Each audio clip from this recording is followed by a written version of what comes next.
ई कवन बदतमीज हरे जौन धूरा उड़ा के हमार पूरा लस्सी खराब कर दिलस।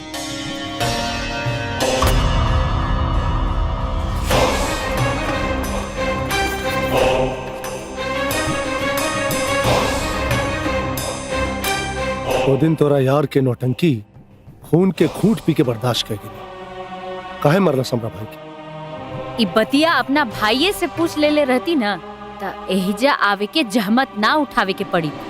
उतना पूछ रहल बानी उतने का जवाब दे। ए बाबू साहब एक बात बता दी, कल तक राजा खाती हम पराई रहनी, बाकी अब हम ओकर ना होखे वाली लुगाई बानी। कल त तहरा भाई के छोड़ दे, हाथ लगाई ना तो जिंदगी भर खाती अपंग बना दे। चल ठीक, बुला बुला अपना यार के। हम तो देखी ते मौगा का हाथ पकड़ ले बाड़े या मरद के। राजा बियाह भइला ओकरा पहिले इतना चिल्ला करू, बियाह के बाद तो लागत कि बहिरे बना के छोड़बू। हाई देखा तहरा से के मिले आइल बा।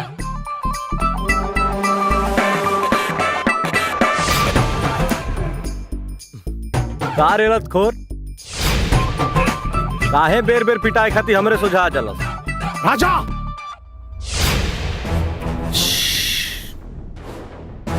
जब जोर से आवाज होला ना बाबू साहब तो दिमाग घूम जाला, और घुमला दिमाग से हम और ज्यादा मारिला।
उम्र के लिहाज करके छोड़ देता नहीं, अब लिहाज बचा के रखे के बा कि बिगाड़ के रहुआ हाथ में बा।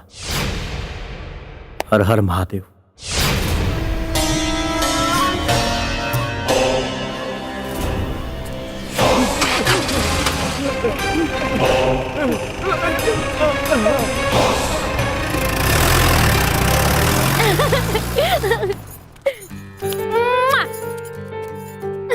सारा गुस्सा के तो धुआं उड़ा दिलू है जान।